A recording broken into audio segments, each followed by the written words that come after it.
ভগবতে বাসুদেবায় নমঃ।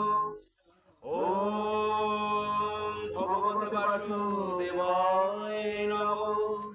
ওম ভগবতে বাসুদেবায় নমঃ। শ্রীমদ্ ভগবদ গীতা অত গীতা 16 অধ্যায় 20 নম্বর শ্লোক।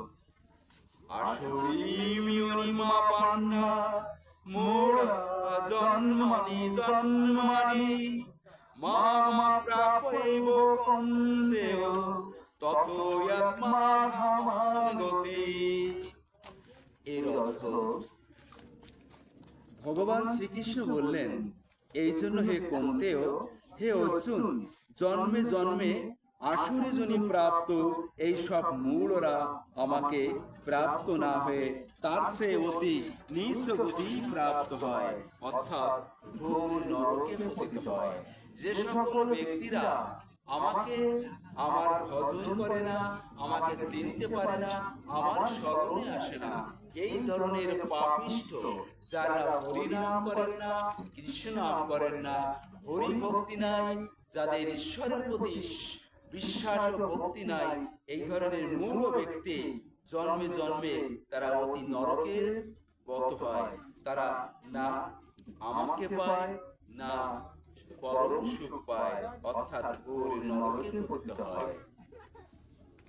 ত্রিবিধং নরকেশ্বরং দারুণাশম আত্মানঃ কাম ক্রোধস্থ লোভস্য ত্রয়ং তং ত্যাজেৎ। ত্রিবিধং নরকস্য ইদং দারুণাশম আত্মানঃ কাম ক্রোধস্থ লোভ তস্মাৎ এতত্রয়ং ত্যাজেৎ। হে অর্জুন, কাম, ক্রোধ আর লোভ এই তিনটি নরকের দ্বার, আত্মার নাশকারী, অর্থাৎ অধোগতি প্রাপ্তি করায়। সেই জন্য এই তিনটিকে ত্যাগ করো।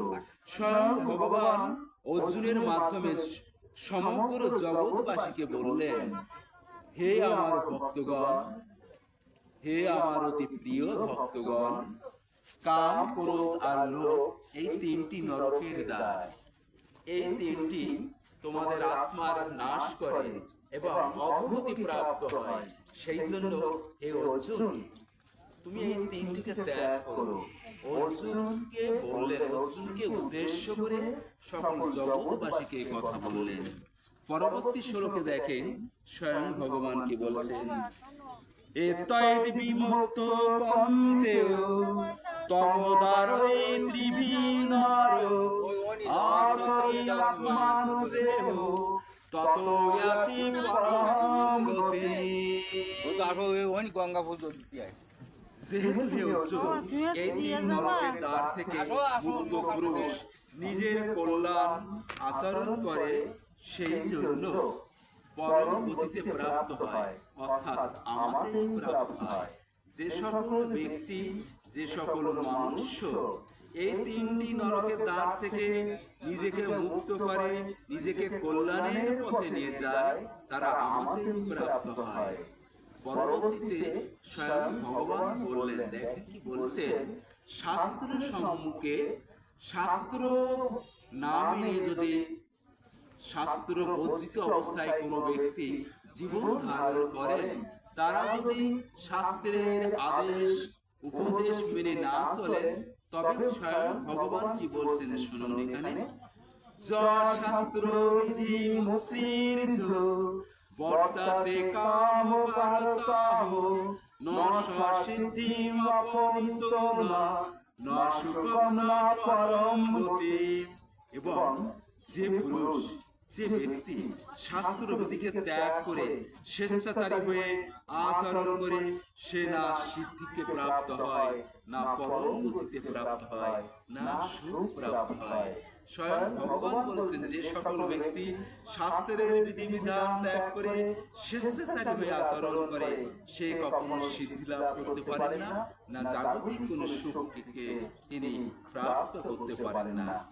পরবর্তী শ্লোকে দেখেন শ্রীমদ্ ভগবদ গীতার 16 অধ্যায় সর্বশেষ শ্লোকে কি বলছেন, তৎমৎ শাস্ত্রাম প্রণামোতে কার্যা কার্য ব্যবস্থিত যজ্ঞা শাস্ত্র বিধানত কর্ম কার্তুমিয়স্মি।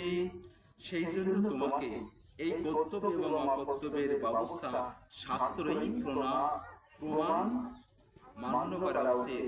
এইরকম জেনে তুমি শাস্ত্রবিধি দ্বারা নিয়ত কর্ম করো এবং কর্ম করার যোগ্য হও। অর্থাৎ তুমি কি করবে কি করবে না একমাত্র শাস্ত্রই তার প্রমাণ। এবং এই শাস্ত্রে শ্রীমৎ ভগবত গীতায় তার সর্বোৎকৃষ্ট নিদর্শন রেখে গেছেন। তাই গীতা গ্রন্থ হল সর্বশ্রেষ্ঠ প্রমাণ স্বরূপ গ্রন্থ, যেটি পাঠ করলে আপনি শাস্ত্রের বিধিবিধান মেনে চলতে পারবেন। ওম তৎসিদি শ্রীমৎ ভগবত গীতা উপনিষৎসু ব্রহ্মবিদ্যায় যোগশাস্ত্র শ্রীকৃষ্ণ অর্জুন সংবাদে দৈব অসুর সংবাদ বিভাজ্য ইতি 16 অধ্যায়। ওম হরি ওম তৎসৎ, হরি ওম তৎসৎ, হরি ওম তৎসৎ।